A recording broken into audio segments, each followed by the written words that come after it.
Hello everyone, welcome জানাচ্ছি সবাইকে চৈতালি রান্নাঘরে। আজকে তোমাদের সাথে 10 টাকা দামের গুঁড়ো দুধের প্যাকেট দিয়ে তৈরি করে দেখাবো 10 মিনিটের মধ্যে এরকম গুজিয়া মিষ্টি রেসিপি। ঘরে বানিয়ে রেখে অনেক দিন পর্যন্ত কিন্তু আমরা ঠাকুরের পুজোতেও দিতে পারি, আবার নিজেদেরও কিন্তু কখনো কখনো মিষ্টি খাওয়ার ইচ্ছে হলে এরকম চটপট গুজিয়া বানিয়ে নিতে পারি। চলো দেখে নেওয়া যাক আজকের রেসিপি। গুজিয়া মিষ্টি বানানোর জন্য প্রথমে গ্যাস ওভেনে আমি একটা ফ্রাই প্যান বসিয়েছি, আর এর মধ্যে নিয়ে নিচ্ছি হাফ চামচ ঘি। ঘরে ব্যবহার করা কাপ চামচ দিয়ে আজকে আমি মাপ সমেত তোমাদেরকে দেখাবো, যেন তোমরা বাড়িতে খুব সহজে এই রেসিপিটাকে বানিয়ে নিতে পারো, তোমাদের বুঝতে কোনো অসুবিধে না হয়। ঘি প্রথমে প্যানের সব জায়গাতে ছড়িয়ে দিয়েছি, আর এখানে আমি নিচ্ছি লিকুইড দুধ 1.5 কাপ, মানে যে কাপটা আমি এরপরে ব্যবহার করব সেই কাপ মেপে এখানে আমি 1.5 কাপ দিয়েছি লিকুইড দুধ। এবার দুধটা পুরোটাই আমি ঘিয়ের মধ্যে দিয়ে দিলাম, দিয়ে ঘিয়ের সাথে একটুখানি এবার মিশিয়ে নিচ্ছি। 1-2 মিনিটের মতন প্রথমে দুধ একটুখানি এই ঘিয়ের সাথে মেশাতে হবে, খুব একটা গরম এখন করার দরকার নেই, স্টিম কিন্তু এখন লোয়ে রাখতে হবে। মিশিয়ে নিয়েছি, আর রেগুলার কাপ মেপে কিন্তু আমি আজকে করব, এই নর্মাল চায়ের কাপ মেপে আমি এখানে সব কিছু দিচ্ছি। যে চায়ের কাপে তোমরা চা খাও সেই কাপ নিয়ে এখানে এই গুজিয়াগুলো বানাতে পারো, আর ওই কাপ মেপেই কিন্তু আমি এখানে 1.5 কাপ দুধ দিয়েছি। আর এখানে নিচ্ছি 1 কাপের থেকে একটু কম দেখো গুঁড়ো দুধ, আমি এখানে কিন্তু 10 টাকা প্যাকেটে গুঁড়ো দুধ ব্যবহার করছি, এখানে দিলাম। এবার গুঁড়ো দুধের সাথে ভালো করে এই লিকুইড মিল্ক আমাদের কিন্তু মেশাতে হবে। এখন কিন্তু স্টিম একদম কমিয়ে দিতে হবে, আর এভাবে অনবরত স্প্যাচুলা চালিয়ে কিন্তু ভালোভাবে মেশাতে হবে, যেন কোনো রকমে গুঁড়ো দুধের লাম্পস এ দুধের মধ্যে না থাকে। আর স্টিম কিন্তু এখন কোনো মতে বাড়ানো যাবে না, কারণ স্টিম যদি বাড়িয়ে দাও তাহলে কিন্তু গুজিয়ার কালারগুলো একদম পাল্টে যাবে। তাই কম স্টিমে গুজিয়াগুলো যেন সাদা থাকে সেভাবে কিন্তু আমাদের ভালোভাবে দুধ জাল দিতে হবে। 2 থেকে 3 মিনিটের মধ্যে কিন্তু আমাদের দুধ ঘন হওয়া শুরু হয়ে যাবে। আস্তে আস্তে দেখতে পাচ্ছ কতটা ঘন হয়ে গেছে। খুব ভালোভাবে ততক্ষণ জাল দেবো যতক্ষণে একদম ঘন হয়ে প্যান ছেড়ে না আসছে আর মাওয়ায় পরিণত না হচ্ছে।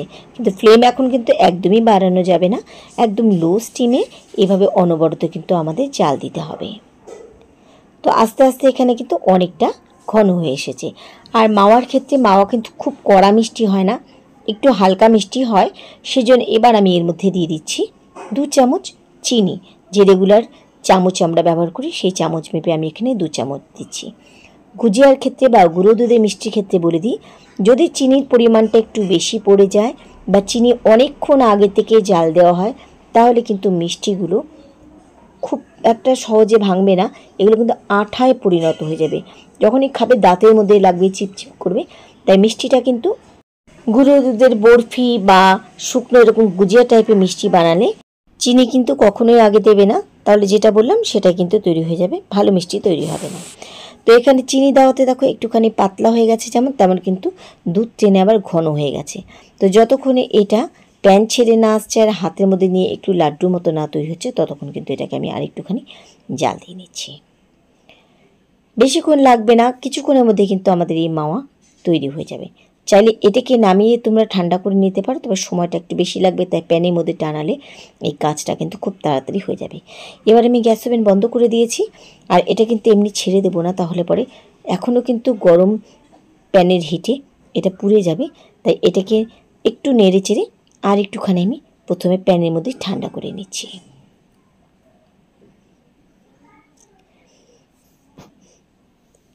মাওয়াটা কিন্তু পুরোপুরি একদম শুকিয়ে গেছে, দেখো আমি দেখাচ্ছি। এভাবে একটুখানি প্রথমে নিচ্ছি, নিয়ে হাতের মধ্যে নিয়ে একটু দেখতে হবে, দেখো এটা কিন্তু দলা পাকিয়ে যাচ্ছে, মানে আমাদের এখন গুজিয়া বানানোর জন্য এটা একদম মাওয়া পারফেক্ট তৈরি হয়ে গেছে।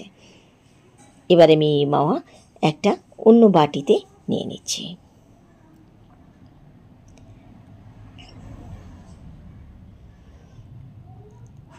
এবার একটুখানি প্রথমে চামচ দিয়ে ঠান্ডা করে নিচ্ছি, আর এরকম ডলে ডলে নেবে, যেন ভালোভাবে মাওয়াগুলো একদম মিশিয়ে এই টেক্সচার যেন একদম স্মুথ হয়।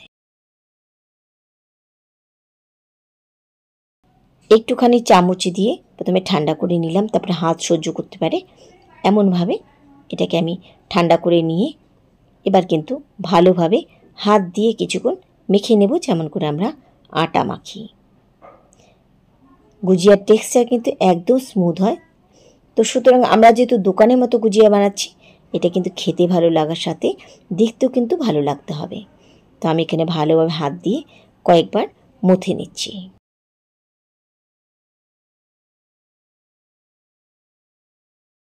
তো দেখলে বুঝতে পারছো এখানে মথাটা কিন্তু আমার খুব ভালোভাবে হয়ে গেছে। দেখো হয়ে গেছে। এবার হাতের তালুতে আমি নিয়ে নিচ্ছি একটুখানি ঘি। এটা বানানোর সুবিধার জন্য হাত ভালোভাবে ছড়িয়ে দিয়ে এখান থেকে নিয়ে নিচ্ছি একটুখানি। তোমরা গুজিয়ার সাইজটা কতটা বড় করবে ছোট করবে এটা কিন্তু পুরোপুরি তোমাদের পছন্দ। হাতের তালুর মধ্যে নিয়ে ভালো করে প্রথমে একটুখানি লম্বা করে নিতে হবে। লম্বা করে নেওয়ার পরে এভাবে দুমুখ ধরে একটু চেপে দিতে হবে। ব্যাস তৈরি হয়ে গেল আমাদের গুজিয়া। এভাবে বানিয়ে আমি জানি প্রত্যেক বৃহস্পতিবারে কিন্তু আমাদের মা লক্ষ্মীর পুজো করি আমরা সবাই। বৃহস্পতিবার করে কিন্তু আমাদের মিষ্টি এনে ভোগ দিই। সেজন্য কিন্তু এরকমভাবে বানিয়ে রেখে কৌটোয় করে রেখে দিয়ে অনেক দিন পর্যন্ত কিন্তু সংরক্ষণ করা যাবে। বা যাদের ঘরে গোপাল আছে গোপালকে দৈনন্দিন পুজো দেওয়ার জন্য এভাবে একদিন গুজিয়া বানিয়ে কিন্তু দৈনন্দিন দেওয়া যায়। তৈরি হয়ে গেল আমাদের দোকানের মতন একদম গুজিয়া। এটা যত ঠান্ডা হবে তত কিন্তু এটা আস্তে আস্তে শক্ত হয়ে যাবে। এভাবে আমি বাদ বাকি গুজিয়াগুলো বানিয়ে নিচ্ছি। তো কেমন লাগলো আমার আজকের রেসিপি? 10 মিনিটে তৈরি করা দোকানের মতন গুজিয়া। আশা করি আমার আজকের রেসিপি তোমাদের ভালো লেগেছে। রেসিপি ভালো লাগলে বরাবরের মতো লাইক শেয়ার করে দিও, আর কমেন্ট করে কিন্তু জানাতে ভুলো না তোমাদের কাছে কেমন লেগেছে। সবাইকে ধন্যবাদ জানিয়ে আজকে এখানে বিদায় নিচ্ছি। ফিরে আসবো আবার অন্য কোনো রেসিপির সাথে অন্য কোনো দিন। সেই পর্যন্ত সবাই খুব ভালো থেকো, সুস্থ থেকো।